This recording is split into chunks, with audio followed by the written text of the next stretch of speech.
दिल्ली की फिर से किलेबंदी कर दी गई है।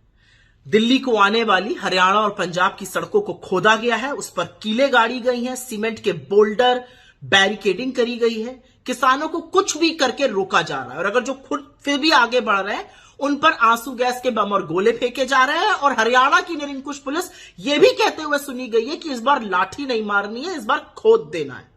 यह असलियत है दिल्ली की बैठी हुई सरकार की। लेकिन मैं पूछना चाहती हूं, दिल्ली आने में गुनाह क्या है? क्या दिल्ली के रामलीला मैदान या जंतर मंतर पर अब किसान विरोध प्रदर्शन भी नहीं कर सकते? क्या राष्ट्र की राजधानी पर अन्नदाताओं का कोई हक नहीं है? क्या दिल्ली किसी की बपौती है? हुक्मरानों की जागीर हो गई है दिल्ली? तीन बातें कहूंगी यहां पर और ये कहनी जरूरी है। किसानों ने लगातार समाधान का वेट किया, इंतजार किया। 794 दिन हो गए हैं और उसके बाद भी आज भी किसानों को एमएसपी पर कोई भी सुनिश्चित समाधान नहीं मिला। 794 दिन पहले किसानों ने अपना आंदोलन वापस लिया था, आपकी समिति को सहर्ष स्वीकार किया था।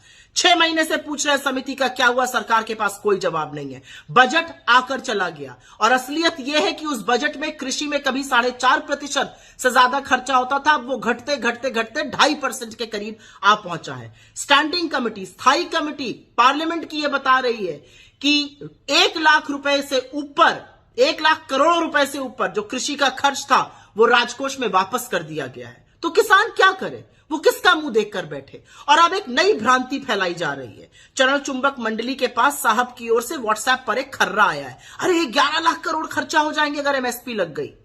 मान्यवरों, दो बातें समझिए।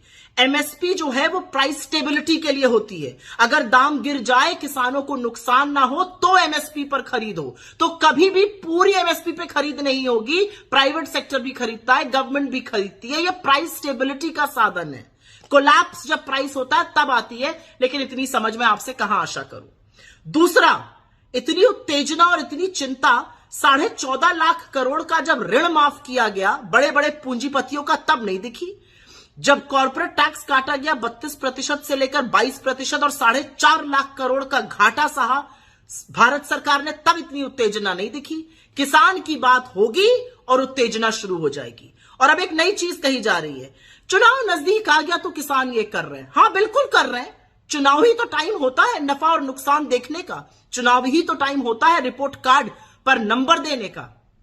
आपको क्या लगता है चुनाव पास आ गए तो देश के बेरोजगार, देश के युवा, देश की महिलाएं, देश के किसान, देश के श्रमिक कुछ नहीं बोले, उंगली मुंह पर रखकर चुप हो जाए क्योंकि चुनाव पास आ गया है? यही तो वक्त है सरकार को आईना दिखाने का और बिल्कुल ठीक कर रहे हैं किसान जो सरकार को आईना दिखा रहे हैं। और मैं साधुवाद करती हूं राहुल गांधी जी का, कांग्रेस पार्टी का, हमारे अध्यक्ष खड़गे जी का, जिन्होंने आज ऐतिहासिक ऐलान किया है कि हमारी सरकार बनेगी और हम एमएसपी का कानून बनाएंगे जिससे किसानों के साथ न्याय हो।